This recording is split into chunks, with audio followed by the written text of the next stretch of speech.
சத்தீஸ்கரில் மாவோயிஸ்ட் நடத்திய தாக்குதலில் படுகாயமடைந்த முன்னாள் மத்திய அமைச்சர் வி சி சுக்லா சிகிச்சை பலனின்றி இன்று மரணமடைந்தார்.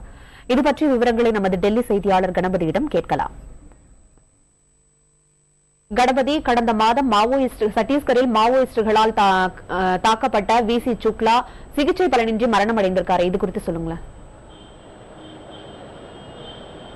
நிச்சயமாக, அதாவது சுக்லாவுக்கு படுகாயம் அடைந்திருக்கிறார் என்று அவருக்கு தகவல் வந்திருந்தது. சுக்லாவுக்கு 3 துப்பாக்கி குண்டுகளால் தாக்கப்பட்ட காயம் இருந்தது. அவர் அங்கிருந்து உடனடியாக டெல்லிக்கு விமானம் மூலம் கொண்டு வரப்பட்டு அங்கிருந்து குடுகாவுக்கு கொண்டு சென்று அங்கே மெதாந்தா ஹாஸ்பிட்டலில் அவர் சேர்க்கப்பட்டார். அந்த மருத்துவமனையிலே அவருக்கு சிகிச்சை நடந்து கொண்டிருந்தது. அவரது நிலைமை தொடர்ந்து கவலைக்கிடமாகவே இருந்து வந்தது. இன்று அவர் உயிருடன் இல்லை என்ற தகவல் வந்திருக்கிறது. அவர் உயிர் பிரிந்துவிட்டது. இந்த மரணத்துக்கு காரணம் 3 குண்டுகள் தான். மாவோயிஸ்ட் தாக்குதலில் 3 குண்டுகள் அவரை துளைத்திருந்தன. அதன் காரணமாகத்தான் உடல்நிலை கொஞ்சம் கொஞ்சமாக மோசமாகி இப்போது அவர் மரணம் அடைந்திருக்கிறார் என்ற தகவல் வெளிவந்திருக்கிறது. வி சி சுக்லா காங்கிரஸ் தலைவர்களிலே மிகவும் மூத்த தலைவர். மத்திய பிரதேசம், சத்தீஸ்கர் ரெண்டும் ஒன்றாக ஒரே மாநிலமாக இருந்த சமயத்திலே அங்கே அவரும் அவரது சகோதரரும் சுக்லா பிரதர்ஸ் என்கிற பேரிலே கொடிகட்டி பறந்தவர்கள். இவ்வளவு வயதாகியும் அவர் நல்ல செல்வாக்குள்ள தலைவராக இருந்தார். ஆகவே அவரது இழப்பு காங்கிரஸ் கட்சிக்கு ஒரு பெரும் இழப்பாக இருக்கும். ஏற்கனவே இந்த மாவோயிஸ்ட் தாக்குதலில் 27 காங்கிரஸ் ஊழியர்கள் மரணமடைந்திருக்கிறார்கள், தலைவர்கள் மரணமடைந்திருக்கிறார்கள். அதாவது காங்கிரஸ் கட்சி அங்கே ஒரு பேரணியை நடத்தி கொண்டிருந்தது. அந்த பேரணியை தான் மாவோயிஸ்டுகள் தாக்கினார்கள். அதில் தான் 27 பேர் உயிரிழந்தார்கள்.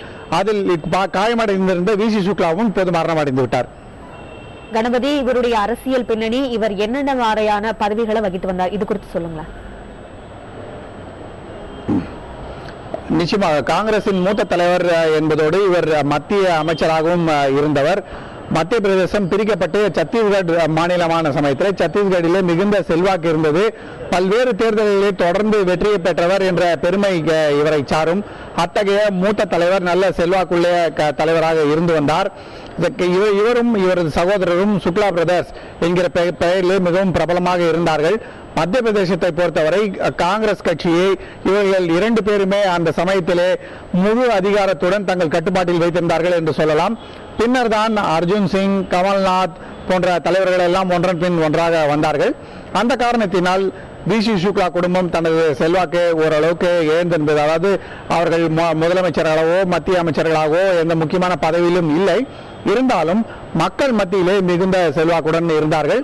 இவர் அங்கே காங்கிரஸ் பேரணியில கலந்து கொள்ள சென்ற போது மாவோயிஸ்ட் தாக்குதல் நடந்த போது அங்கேயே உயிரிழக்காமல் தப்பியதே பெரிய அதிசயம் என்று சொல்கிறார்கள்.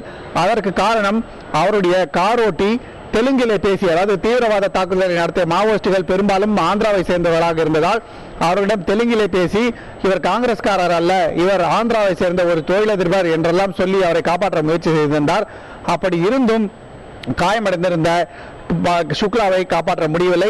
காங்கிரஸ் தலைவர்கள் பட்டேல், பிரம்மா போன்றவர்கள் போல இவரும் இப்போது உயிரிழந்திருக்கிறார். இந்த மாவோயிஸ்ட் தாக்குதல் பற்றி இப்போது போலீஸ் விசாரணை நடந்து கொண்டிருக்கிறது. இருந்த போதிலும் இந்த மாதிரியான பெரிய தலைவர்களின் இழப்பை ஒருபோதும் ஈடுகட்ட முடியாது. கணபதி, உங்க தகவல்களுக்கு நன்றி.